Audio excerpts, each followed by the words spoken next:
We're wandering the corridors of power this week on Off the Bar. Our guest at the Alexander, here in the footballing hotbed that is Weybridge, is the Deputy Chief Executive of the Professional Footballers Association, Bobby Barnes. A former player, most notably with West Ham, he's now the man who speaks out on racism, finance and education, and also has a seat on FIFPro, the world governing body of players' unions. Every player in the country, past and present, is a member of the PFA, which means we can look forward to our own Tony Gale having it out with his own union rep right here on the programme. Yes, Tony is here, along with the keeper of the cushion, Alan Bentley of Private Line 88. And talking of brotherly love, we feature John Dempsey, a former Chelsea great who now devotes his time to helping others less fortunate than himself. All of that, plus a great FA Cup weekend to look forward to.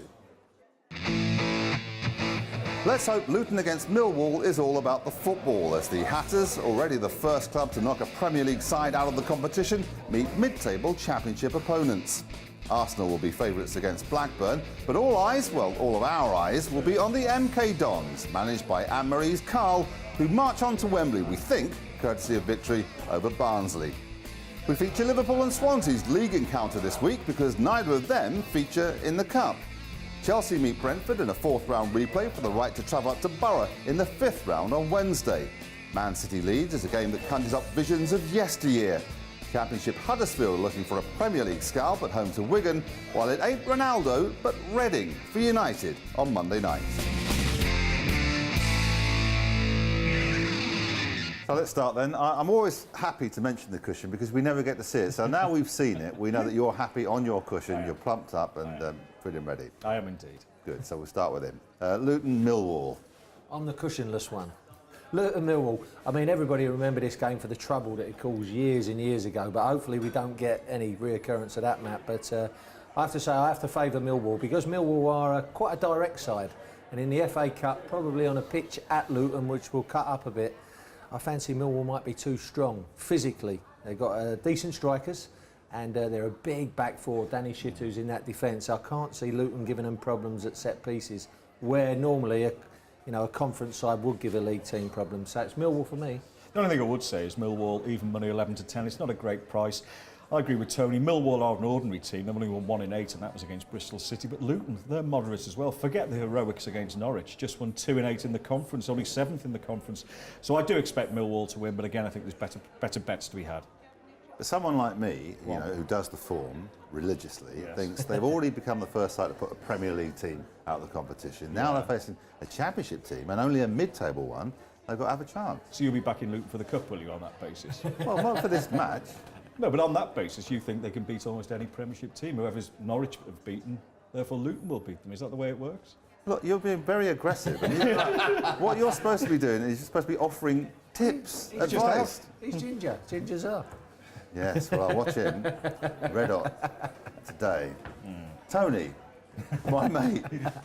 Yes, Matthew. Yes, Matthew. Arsenal against Blackburn. See, this is a Premier League side doing reasonably well against the Championship side not doing well. So I would go for Arsenal. I think you're entirely right on this one, Matt. I think Arsenal have got to start targeting a little bit of silverware because it's been a long time since Arsene Wenger's put any in the cabinet, and the fans are getting irate. This is a great draw for Arsenal. There's no reason for him to rest players or anything like that. They have a full strength side. Blackburn, they've done a little bit better under Appleton since he's come in. They had a draw recently, but had a couple of wins just before that. But they're an experienced side, Blackburn. They've got a lot of Premier League players in there that with experience. But I do fancy Arsenal in this. Yeah, so do I. The problem is they're such a short price again. So trying to find a bit of value. Mike Deans, the ref, he gives out more cards than Gailey in a nightclub, this fella. He also likes to give a pen or two. It's 12 to 5 that a pen will be scored in this game. I also like Giroud, first goal scorer. I think he's finding his feet at the top level. He's 4 to 1. So a bit of value. Arsenal, huge odds on. But I think a bit of value, Giroud or a penalty. All right, Attila the cushion. MK Dons against Barnsley. You cannot go against MK Dons on account of who's in this pub. Well, I'm going to have to, I'm afraid. I mean, the point being that Barnsley have won 4 out of 5 in the last few weeks with a new manager. Quite why, no one knows. MK Dons have been on the crest of a slump. 1 in 8 they've won, and that was against a poor team. 0-0 against Doncaster was an improvement at the start of the week. But again, I think I'm going to fancy Barnsley, and I think there could be a bit of a price at 21 to 10 Barnsley. Strange how the form strange, that's a bit of a Dutch one. line there. How the form has sort of upturned for Barnsley, because, OK, they've had the change of manager, but it's the assistant manager who took over from the manager. Yet no real signings coming in, yet the form's turned round. But I'm going to have to sit on the cushion on this one. I'm going to go for a draw, and I can't, anyway, Anne-Marie's over there, so I can't tip her old man to lose, can I? No, and I'm tipping them to win, and I know about form, as we've already established. Oldham against Everton. So Oldham beat Liverpool, so therefore they beat Everton, yes? That's every chance. No, that won't happen either. Everton all day long in this one. Again, trying to find a bit of value is difficult. I know Everton have struggled to keep clean sheets away, but Oldham are poor at home. Everton to win, so I'm going to go Everton to win 2-0, as it were, i.e. Oldham not to score. That's 11-8. Not a bad bet, because I think Liverpool, if anything, got bullied. But if you look at the Everton back four, they won't get bullied by just a normal centre forward in lower league football. Distan, I think, got injured. He may be not turning out, but you know, the likes of Jagielka and Heitinga, they're not going to get bullied as Liverpool got bullied. I mean, Liverpool were really pussycats in that game. I'm sorry, Alan. Shocking. So I'm going to go for Everton, who will do enough. It won't be a pretty game this one, but they'll do enough. Thanks, chaps. Time now, though, to hear from a proper statesman. No offence, not really. A real diplomat of the game. Bobby Barnes of the PFA is next.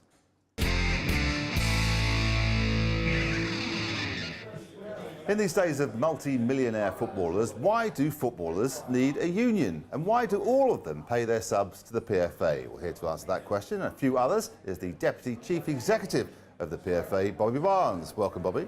Thank you, Matt. It's an interesting question, but I think it's important to bear in mind that whether you're a top player playing in the Premier League or a player playing in the lower levels at League One, League Two, you still have the same issues as any other worker.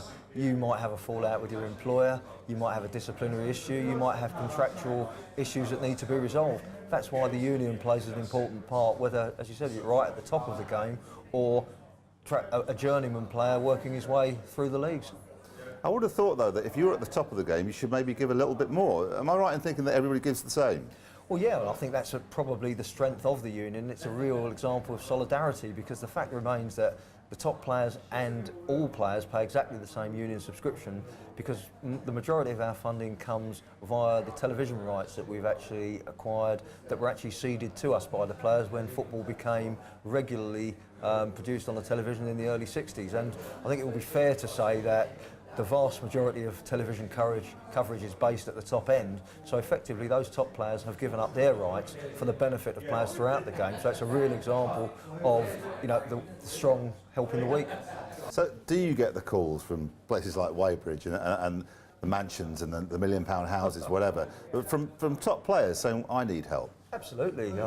In actual fact, I was in Paris last week, and I was actually just so happened I was speaking to a player who plays in the Premier League but happens to be based in Paris, and he had an issue that it just so happened, it's fortunate that I happened to be in Paris, and he arranged that he could have a chat with me about an issue that he had at that particular time. And there's always an area where players will come to us. Let's take a hypothetical footballer. He's tall, he used to play in defence, he's chronically overweight, he makes a living nowadays by being what's, let's be honest, a rather poor pundit. How can you help someone like that? Well, I would like to think that a former player would always be able to knock on our door, because it's not just on the pastoral side of things, there are commercial opportunities as well. We have a number of business partnerships, for example, whether it be our travel clubs or our deals with motor manufacturers, for example. So even if you're not in need from the services for the PFA, there are still advantages for having been a player, in that you can get all sorts of benefits and preferential deals through our business partners as well. So our overweight friend could certainly take advantage of that, should he want to do so. Well, it's only hypothetical. Let's narrow it down a bit. Let's say he's called Tony Gale, and when you played with him, he probably would have been the boss and always taken them bigger. But now he's totally stunned at what you've done in life. Well, I think we all are, actually. It's ironic that when you actually go back into the dressing room arena, even when we meet the guys now, I think there's always a hierarchy, and I'm now 50 years of age, but Gowley would probably consider me still one of the youngsters, and that's the case. I think whatever you do, I think we had a very strong dressing room at West Ham, and we very much had senior players, the youngsters, if you like, people like myself and Paul Allen, and that pecking order actually is still there. It doesn't, you know, whatever I do now and whatever people might perceive as, you know, the importance of the role I do now. I'll give you an example. We played a game for the Boys of 86 team a few years ago, and Billy Bonds was playing, and I remember in my usual way, sauntering back into defence, and Bill screamed out at me, "Digger, get yourself back!" And I thought, well, of course, Bill, never mind about the fact we haven't played for probably 25, 30 years. He was still the captain and he was still the boss. Just one serious point, because I've ignored the fact that one of the things you speak out about is racism, and that spectre raises its head time and time again, and there is the prospect now of players walking off. It's happened already in Italy. I mean, where do you stand on that one? Well, I think the Italian thing was a bit of a watershed in the sense that I think it got it right back on the agenda, which was important. My personal view is that there is a protocol agreed in place with UEFA, and there should be no need for players to actually take it upon themselves to make that decision. There's a clear directive that if the referee or the safety officer at the match sees this sort of chanting, they have the authority to actually make announcements over the loudspeakers to threaten that if this doesn't desist, then the game will be stopped and the players will be taken off for a period of time until such time as it's resolved. What you can't have is a situation where players are having to take that on themselves, because ultimately your football pitch is their place of work. And if I was to come into your place of work and abuse you, though I probably have done on one or two occasions, but that is their place of work, and players have the right to be able to conduct their business and carry out their job without being abused just because people feel, well, I've paid my money, I'm entitled to come in. Bobby, it's been great to have a chat to you, and thanks very much for all the work you do with cases like Tony. Thank you very much. He needs you and he appreciates it. Cheers, mate. All right, plenty more to come in part two, including John Dempsey, a former Chelsea great who, like Bobby, is doing his bit for others in our game.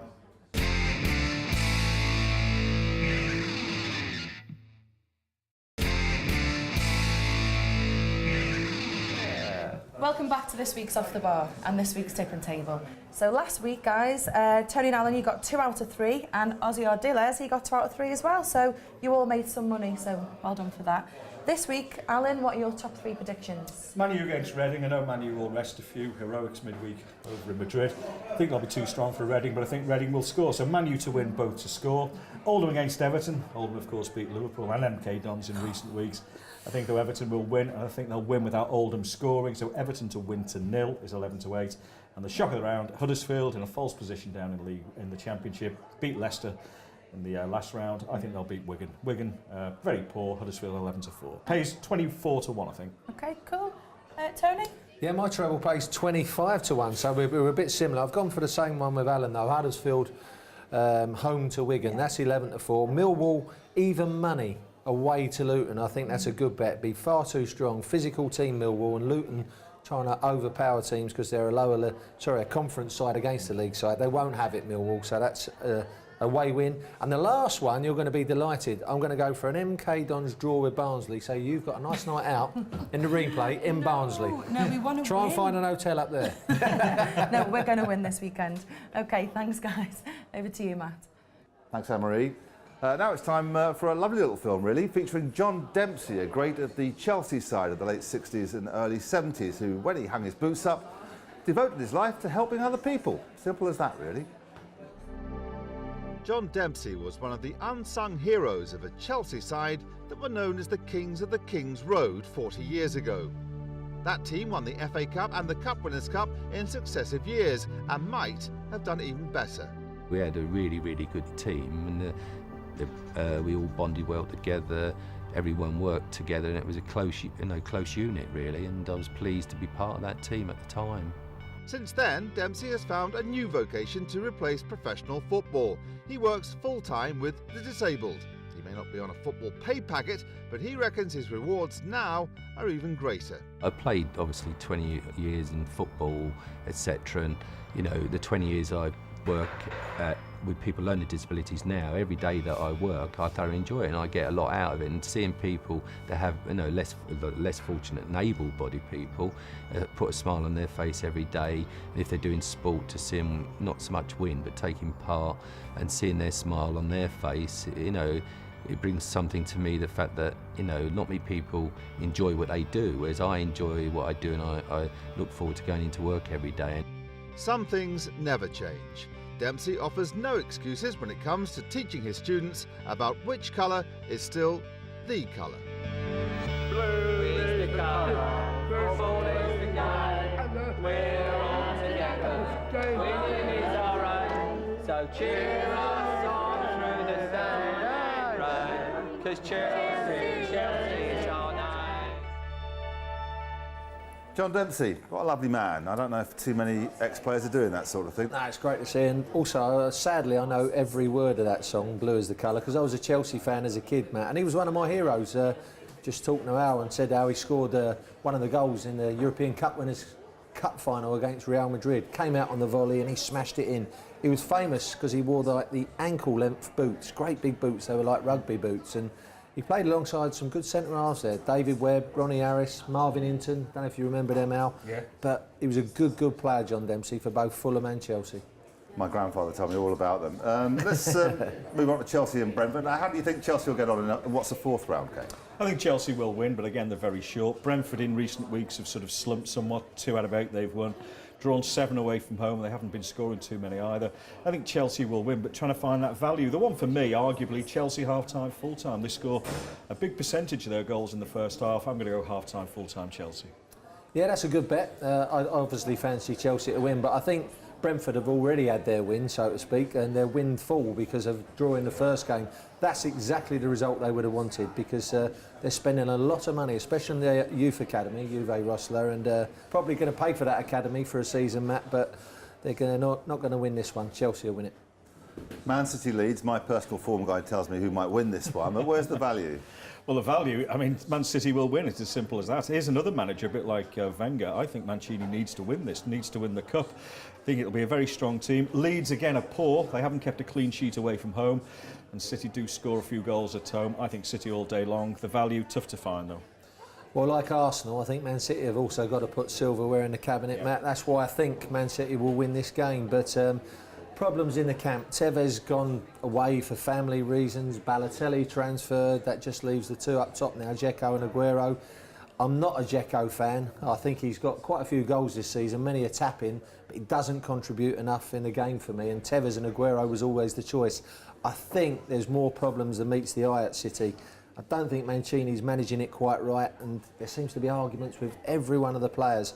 I can't see Leeds getting anything here, though. It has to be a City win, but it's a turmoil place at the moment. Yeah, I can just tell you there was a flood of money on Mancini being the next manager to go in the last couple of days as well.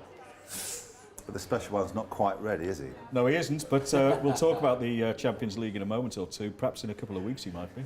All right, far removed from the Champions League. Huddersfield, Yes. home to Wigan. How do you see that one going? Well, Huddersfield, a great win in midweek. The Terriers get one over on the Foxes, given the recent news. It was nice to see, wasn't it? But I think Huddersfield could be the shock in this one. I like Huddersfield. I think they're in a false league position. I think they've got some decent players, the likes of Vaughan, Beckford, Scannell, I think are decent players.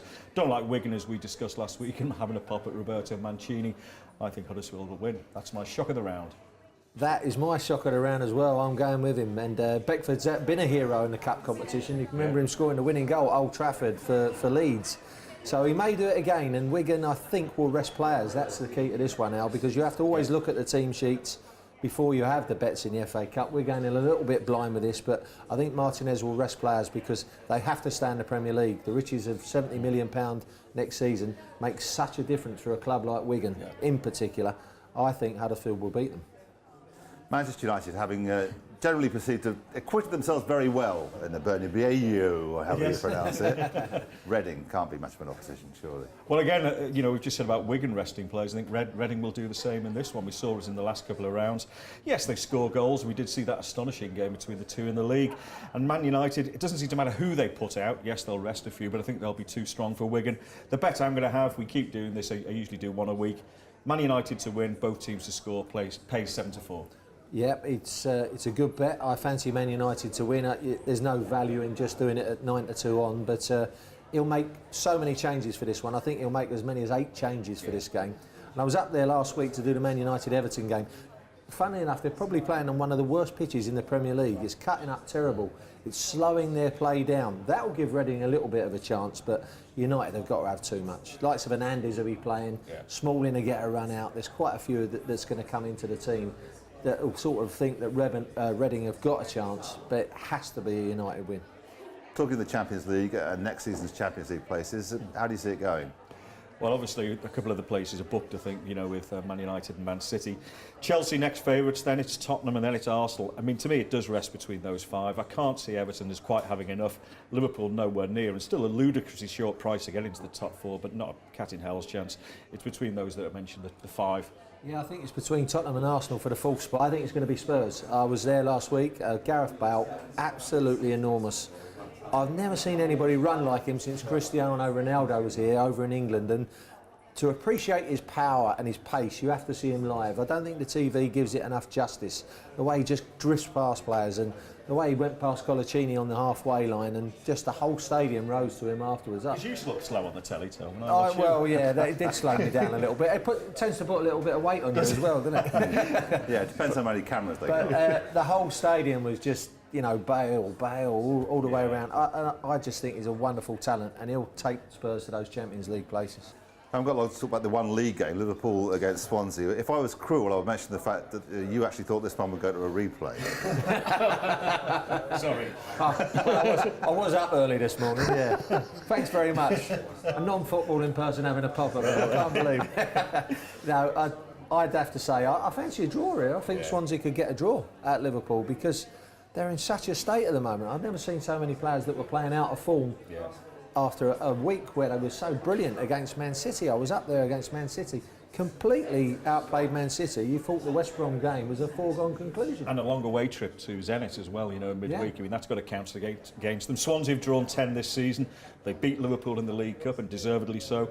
In the Swansea games away from home, there have only been 22 goals, so they will keep it tight. And again, I agree with Tony, perhaps a draw and a replay. And is the Zenit game a league game or a cup game? No.